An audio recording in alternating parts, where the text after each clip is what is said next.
Thanks for pressing play on the Real-Time 3D in Education podcast. My name is Mike Washburn. Our guest this episode is a rising star in STEM education. And the way we know that he's a rising star is that he was just named as a Prime Minister's Award winner for teaching excellence in STEM by our government in Canada. And a lot of that work is on the back of using Unreal Engine and real-time 3D technology tools. He's doing amazing things with kids in his classroom on things like video production design. That, when you think about the ceiling of video production design and how hard it could be potentially to teach that to young students, it's nothing short of a miracle in some cases that these kids come out of a class like that and are able to create the things that they're creating with him. He's also never stopped learning, and that's what I love about Mark. He recently went through the virtual production fellowship, and that's something a normal teacher would likely do. It's going way beyond expectations in order to enhance skills so that you can teach better. And man, I find that inspiring. I find that exciting. And I think you will too. So take a listen to my conversation with Mark Dubeau. All right, Mark Dubeau, welcome to the podcast. How you doing, man? Very good. It's great to have you here. And right off the bat, I mentioned the Prime Minister's Award, and I wanted to congratulate you. That's a heck of an achievement. I have a few friends who have received it in the past, and it's always this incredible moment, recognizing years and years and years of hard work. You must be pretty proud. Oh, absolutely. I mean, as a teacher, winning the award meant a lot, obviously, and for STEM, because I've done quite a few innovative things, and it can be challenging whenever you're in the classroom to try to innovate, because you're always, there's always 30 kids in front of you times 3, so that's 100 kids a day almost. So you got to figure it all out. Absolutely. So let's talk a little bit about some of those innovative things. What I'd love to do is for you to share your background a little bit, share how you became interested in real-time 3D, kind of your pathway. A common thread with folks, both like me and some of the other folks that we talk to, is that we don't start out getting into education thinking we're going to do this. I'm always curious where your path led, that ended up with you receiving the Prime Minister's Award for teaching excellence in STEM and doing all of this amazing work in Unreal Engine. Well, for years, I was a history and economics teacher. So that's my background, actually, in social sciences and all that. Yep. But it just happened that they needed somebody to step into this role. And, I was a big gamer. I always liked technology. I was always a bit of a geek, So I was like, yeah, I want to do that. Plus, I had been doing a bunch of stuff with friends, at my other school in Comtech, and we've been in contact with, I don't know if you're familiar with Sisler High School. They have a great program in Manitoba, probably one of the best animation high schools probably in the world, honestly. They just competed in 24-hour animation contest, and they won last year, best high school. They always do. So anyways, so I've been collaborating with them, and one thing led to another, and then I just jumped into the role, and I was doing Photoshop and all the stuff that communication technology teachers do, graphic design and that kind of thing, and film editing, which I enjoyed doing a lot. And 3D started being a thing, and then I was like, okay, well, how do I bring 3D into my films that I'm doing with the kids? And the other thing is, how can I do it that it doesn't cost money?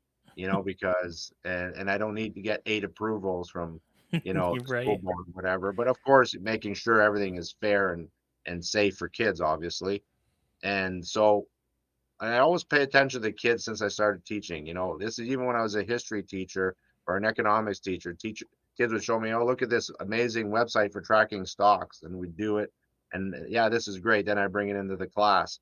So the same thing happened is one day a kid is like, "There's this thing called Unreal Engine, sir, that just came out. It used to cost a lot of money, and now it's free, and you can make your own games."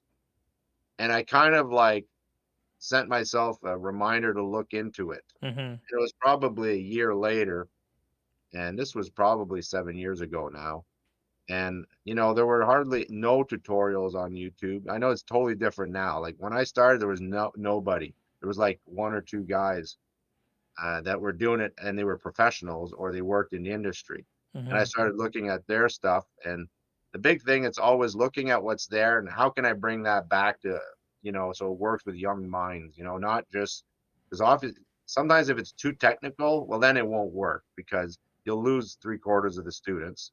So that's the big challenge all the time. Uh, it's like right now I'm trying to find new pathways to do virtual production in high school, and part of the problem is, and if you're not familiar with virtual production, it's basically The Mandalorian. So, that's not where I started. That's where I'm at now. For years, I taught them how to do 3D game design, but nobody was doing this, and I was doing it, and because the only place you'd see 3D games are on your Xbox or on your PlayStation. And so we would make this uh, game where it was fun at first. It was, well, still fun. And so the kids would design a model. And at the time, I was using Maya, which I could easily get for the school, the licenses. And I since switched to Blender since last year. And it's been a bit of a challenging, change. But again, with you always use what you think is best for the students as opposed to what's well, and you hope that it's industry aligned. Maya is definitely industry aligned, but Blender is the growing kind of, little guy that doesn't give up, and it's really a great tool, and the kids really have taken to it, probably more than Maya because Maya is there's I don't know if you've ever used it. There's menus everywhere. It's like, yeah, it's a bit tough. So let's actually talk about that a bit because it leads really well into my next question, which is that a lot of these tools have like incredibly high ceilings. They are the industry leading products. I mean, Unreal Engine is arguably the most used game design engine on the planet, and is increasingly being used in tons of other industries. We know, and you've mentioned things like Blender, and things like you didn't mention it, but Twin Motion. I mean, these products, these tools, have ridiculously high ceilings, and so translating kind of these hard to learn concepts, or at least like the high ceiling version of it. And this is kind of where kids think, right? They're like, I want to make like the next MMORPG or whatever, right? They tend to shoot for the moon in some cases, but they're starting with, in probably a lot of your situations, with little to no knowledge, just a lot of like gusto and like motivation, but not a lot of like core skill. So um talk a little bit about how you introduce something with such an incredibly high ceiling and with probably pretty high expectations for success, to students that have no knowledge and experience at this at all. Yeah. I think the thing with me that I don't know, some teachers are not comfortable with this, but I'm okay with not being an expert in something when I teach it. I don't think we're ever experts. Let's say I was talking about economics. Well, I wasn't an expert in economics, but I helped write the curriculum for the ministry, for example, but I take that same approach with the technology. I knew that it looked like a tool that had a ton of potential, but then I would give it to the students and we learn together. I'd give them often the basics and then I would learn with them. And so that I think is the secret with a lot of this new media is the teachers, you can't keep up because it's always changing, especially these cloud-based tools. I used to be a Google trainer or whatever that meant. It's kind of changed since, but and the tool changes every year. So whatever I was doing 8 years ago was some of it's still there, but a lot of it has changed. And it's the same with this, is with the kids in front of you. You mentioned, they have a lot of gusto, and that's the thing. They will teach me stuff all the time. There's a lot of things I teach now as part of my class. I learned from a student or this student or that student, and I adapt on the go. I constantly refresh my lessons. I need like a lot more free time to do all the things I want to do because there's just not enough. And I think in education, that's what's missing is a lot of teachers would like to do what I'm doing, and I do it as my hobby. It's sort of like I go home at night, and I'm not a big TV watcher, so I kind of dig into this stuff, and that's and the students have helped me a lot, basically. Awesome. That's awesome. And I mean, so speaking of digging into things and using your free time to continue to learn, and that is also absolutely a through line between almost all of the people we've talked to for this podcast have been through, for example, the Unreal Accelerator, and are really passionate about learning. But you are taking this to even another level by joining the virtual production fellowship. And I think that that's fascinating because um, teachers do PD all the time. They have PD days where they learn new things. They go to conferences. They do sessions, but joining like an industry fellowship is not something a teacher would usually do. You're a little extreme in that regard, and that's amazing. So I'd love to hear, your motivation for doing it. Why, what drove you to want to take kind of your learning to the next level? Well, at the time, Epic knew of me, and I've designed some of their courses, and there's some of them coming out, but so they kind of knew what I was doing, and they asked me if I was interested. So I didn't even, because I don't think I would have thought I could have gone in type of thing, because it's I don't people the comparison I always give, it's kind of like I play a bit of hockey around my neighborhood, and an NHL team asked me to jump on the ice.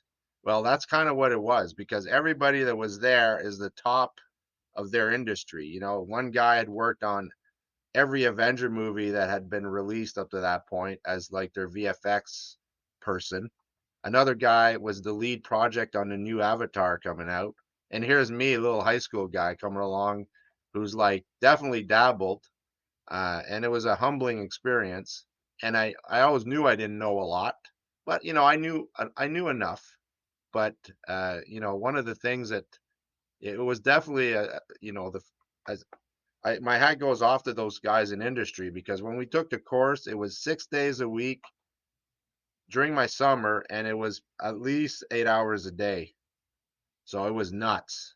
And at the end, we just produced this 3 little minute video, which doesn't seem like a lot, but it's just what you because the problem is you want to challenge yourself, but you also didn't want to go too far because then if you couldn't accomplish what it was you were doing.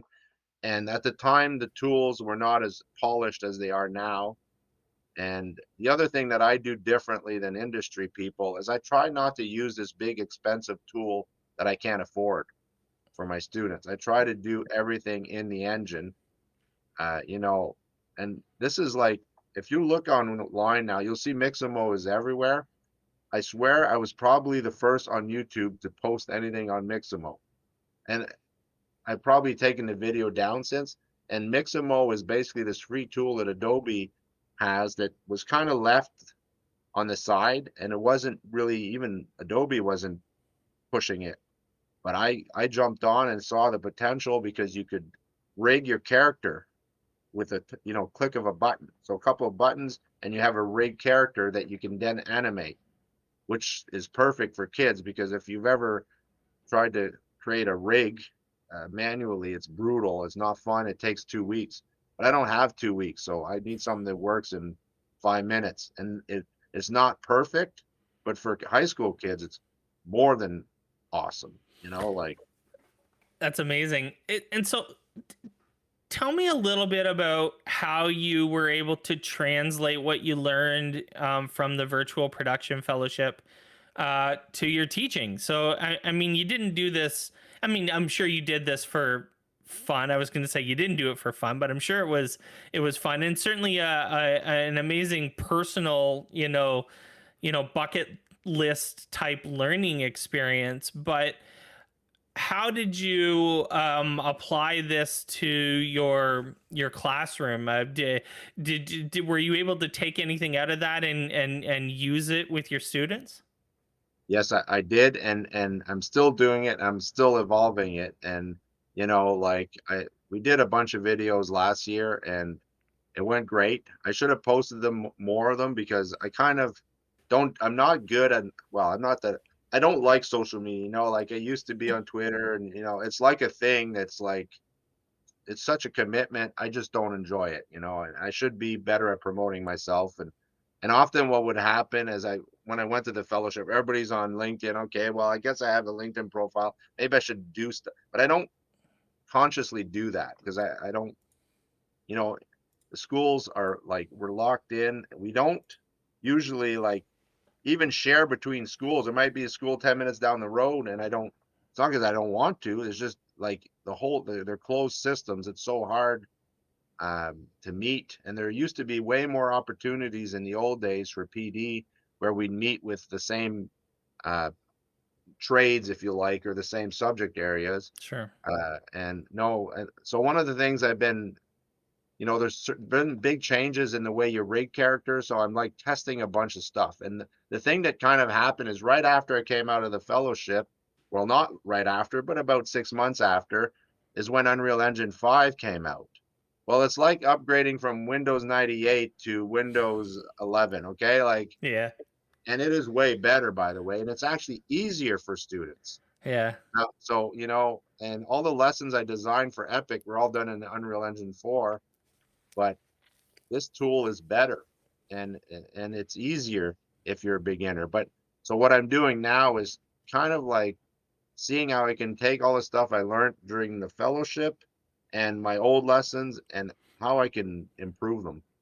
That's a And it's a big task because there's never any time. I never have time. Yeah, I know. That's awesome.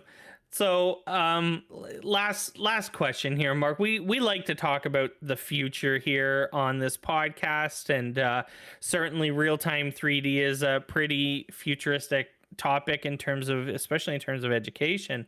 But I'm curious, where do you see the work you're doing in real time 3D in 5 to 7 years? Where do you see your students? Where do you see your capabilities? What do you imagine your future looks like in terms of using these types of tools and doing this type of teaching? Well, the tool is amazing and the reason why I'm so interested in virtual production is because it's the ability to tell stories. And we can all film kids doing something in the halls and all that. That's fine. But with virtual production, you can make it look like the kids on the moon. So in Unreal Engine 5, it's really easy with the Quixel bridge, if you're not familiar with it, to make an environment that is out of this world high quality, and it looks like the set of the Mandalorian, and it was done in your grade 9 class or something. Like that's possible. So in the future, the big obstacle is still the mocap. I have a Rococo suit, and it doesn't work as well as I would like it to because there's so much magnetic interference at the school because of the Wi-Fi routers. I was able to finally figure it out. But so the future, when we tell the stories, because right now the kids are able to create their character, let's say a little robot in Blender, and they can animate it, uh, in their movie, but it doesn't look as so in the future. I know the quality of what we're doing is going to massively improve, and it's the accessibility of this tool to create worlds in VR, which we've also done in my class. Creating those virtual realities, creating stories that are just 2D in a 3D environment that people can watch on YouTube. Like it's a very exciting time to be doing this, and I'm trying to pass the word around to get, more school boards. And now I had some people support me at my school board and because they saw what I was doing. So if anybody's one of those decision maker people, they're always very nervous. And there's definitely things, uh, you know, like with the tool Unreal Engine, it comes with the marketplace, which, you have to have a lot of trust of the students and or the educators that are in charge. So they trusted me. And I've never had kids not listen to me, but it's like if you have good classroom management, whether you're teaching history or computer or whatever, like I'm doing, you'll be fine. And I think that's what it comes down to. So they're often nervous, but if you have a teacher who's got good control of their classes, which most teachers are like that, they could do this too. I mean, and I guess the school boards really need to get behind people like me. And there's a lot of others that are trying, and they're constantly the door shut in their face. But they also have that interest and that desire to bring these tools that are going to give the kids a lot of power. And the main thing too is this is where the jobs are. Like that's not we're not just doing this because it's fun. Yay. It's not about that only. It definitely is that too. But there's a ton of jobs. Like yesterday, I had a teacher that teaches in colleges in New York City, with a bunch of dance, students and all this, and are doing mocap. And she dropped in to see me, a high school teacher, to give her advice. And so the colleges need to also be open because the conversation we had is yeah, there's a lot of this in New York City, there's a lot of this in Montreal, but she doesn't speak French. There's a lot of it in Toronto, but she was able to she has a job now in New York because everybody's fighting. They're putting in these $1 million LED walls, and they can't find a single person to help them with the programming. And my kids know how to do it, by the Right. way, and they're only in grade 11. So the future is that lots of jobs, lots of potential. There is tons of potential. Mark Dubeau, thank you so much for chatting with me today. Well, thanks, Mike. It was a pleasure to meet you.